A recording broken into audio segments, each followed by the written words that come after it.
Now, if you want to get, oh sure, yeah, you can take that. If you like a more scientific or clinical approach, there's a lot of really good stuff out there. There are 2 books by Simon Niels and Kerry Bone, The Principles and Practice of Phytotherapy and The Essential Guide to Herbal Safety. So if you're really hardcore, you really want to get into it, these 2 are probably the best out there. And then also, from more clinical, Rachel lunch is finished. All right. There's also a really good one out, and I don't know if there are any nurses here, but this is Delmar's Integrative Herb Guide for Nurses, and it's also an excellent book for good, solid information on how to use herbs and why you're using them. This is another good one. There's loads of them out there. These are just the ones that I tend to go to most for my own use, and I think they're really good ones to have in the library. I do want to hand out a little bit, some information sheets. Hopefully I have enough.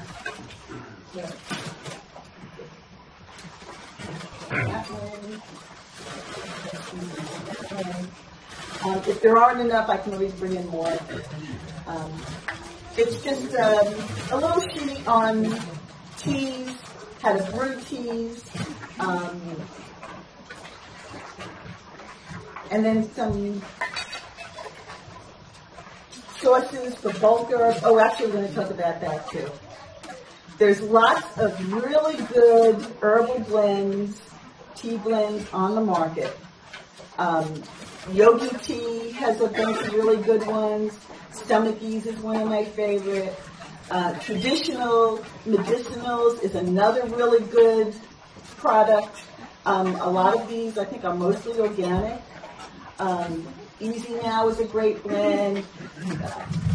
Nighty Night for sleep.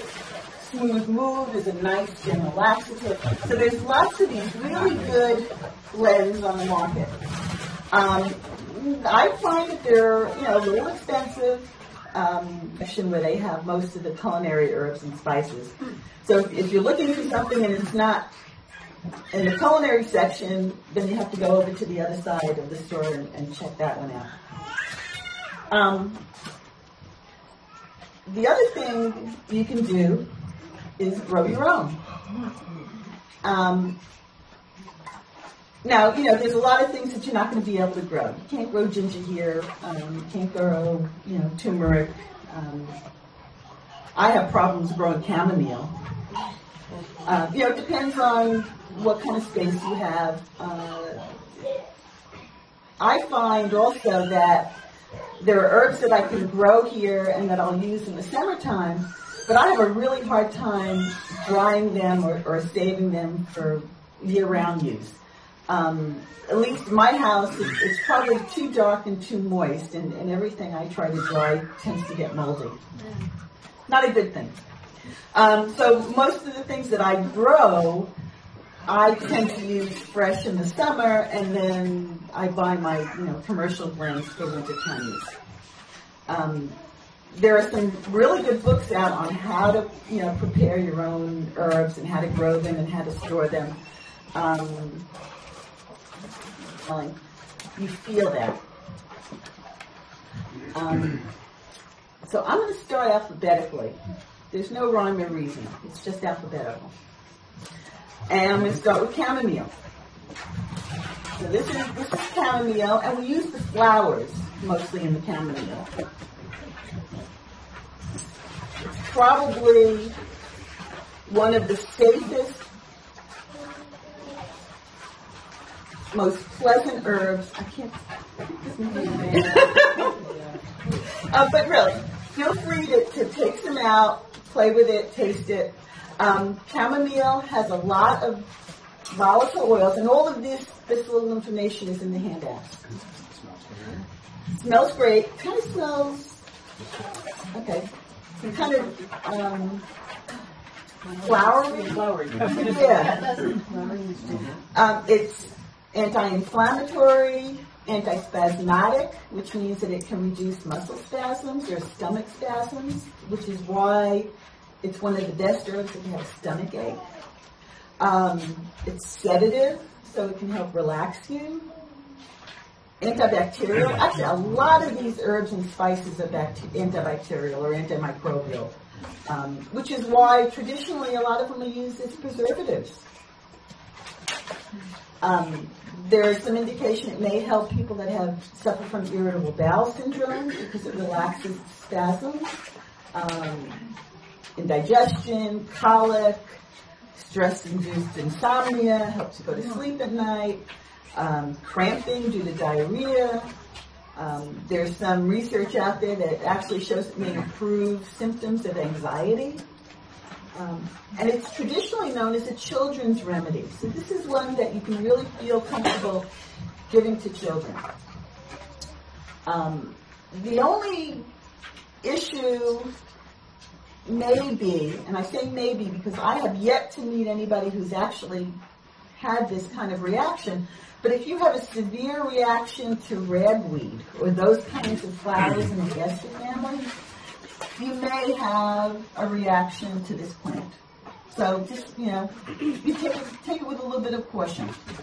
I've never met it, and I have allergies to ragweed, and I've never had a problem with chamomile. So, but you should know. In fact, a lot of the cautions that I'll mention are things that shouldn't occur with moderate use of teas or in cooking, but you should know about, just in case. That's chamomile. The next one is dandelion root. And dandelion in general, I love dandelion. You can have as much dandelion in the yard as you want. It makes me perfectly happy. Anybody who's looking for flowers, dandelion flowers are gorgeous. They're beautiful, happy little yellow flowers. So why get rid of it? In addition, it's very rare. Okay. There's a couple of other things that we didn't go over that are on here that you can read. You can get yourself a good herbal. It has all this information. And the hardest part was deciding what herbs to talk about because there's loads. And I kept bringing them out. I kept putting them out. Okay, I'm going to talk about this one. No, I'm not going to talk about this one. I'm going to talk about this one instead. So, for the last week or so, I've kind of been switching around, deciding which ones I'm actually going to talk about. So, I guess that's it. You can come back and do the rest. I can do another time, right? Thank you.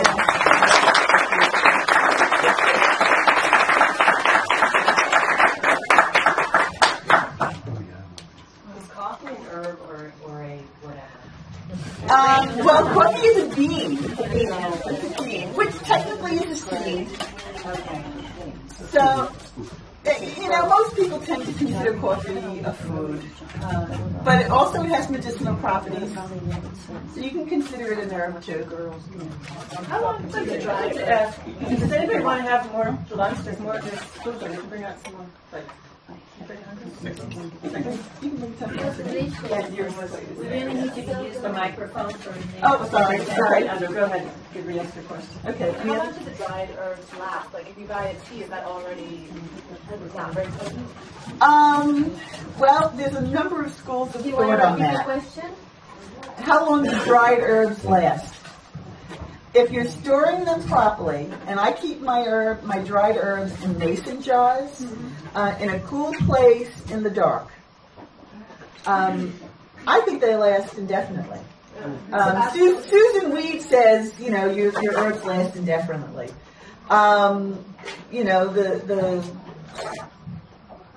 Most people say, okay, you really should keep them for 6 months and then, use them up.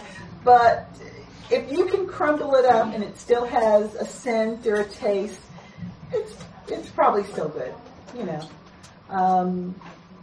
I don't believe in wasting anything. I'm not going to throw away my herbs. If it's moldy, that's something different. But as long as it's dry, as long as it's still, it's got a scent and it makes a nice tea, go for it.